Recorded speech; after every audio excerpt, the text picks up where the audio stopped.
Гасење микрофон за време на онлайн наставата, доцнење на звукот поради слаб интернет, повеќе работни обврски и повеќе за учење, помала доверба на наставниците во учениците при овој вид настава, се дел од проблемите со кои се соочуваат учениците од 6 до 9 одделение од Основното училиште Сандо Масев од Струмица.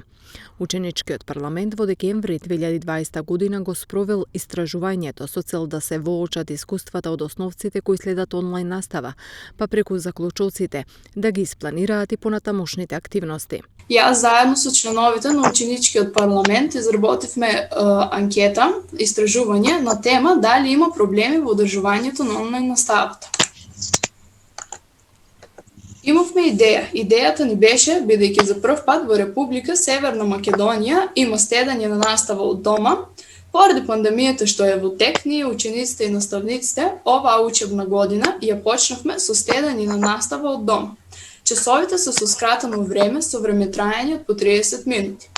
Како училишен парламент, водени од оваа ситуација, која е нова за нас и согласно членот 68 од Законот за основно образование, избравме активно да учествуваме во застапувањето и промовирањето на правата и интересите на учениците.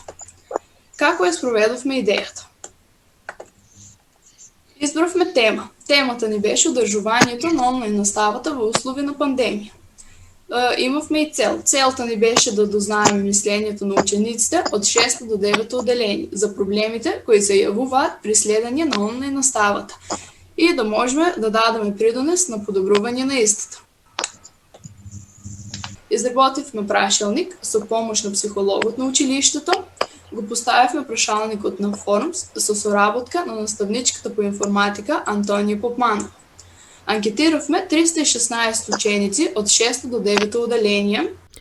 Голем процент од учениците тврдат дека се чувствуваат неоправдано обвинети од страна на наставниците кога поради послаб интернет не поштиле тест или домашна задача, покажува истражувањето. Од друга страна, многу е мал процентот на ученици кои признаваат дека лажеле дека ја сработиле домашната задача со изговор дека не ја пратиле поради слаб интернет. Факт е дека на учениците поради слаб интернет им доцни звукот. Имаат проблеми околу вклучувањето на час, околу давањето одговори на поставените прашања и слично. Се вели во анализата која што ученичкиот парламент ја достави до директорката Советот на родители и ученичкиот правобранител. При крајот на оваа учебна година, ученичкиот парламент од Сандо Масев ќе спроведе уште една анкета за да ја види дали состојбата е подобрена или не.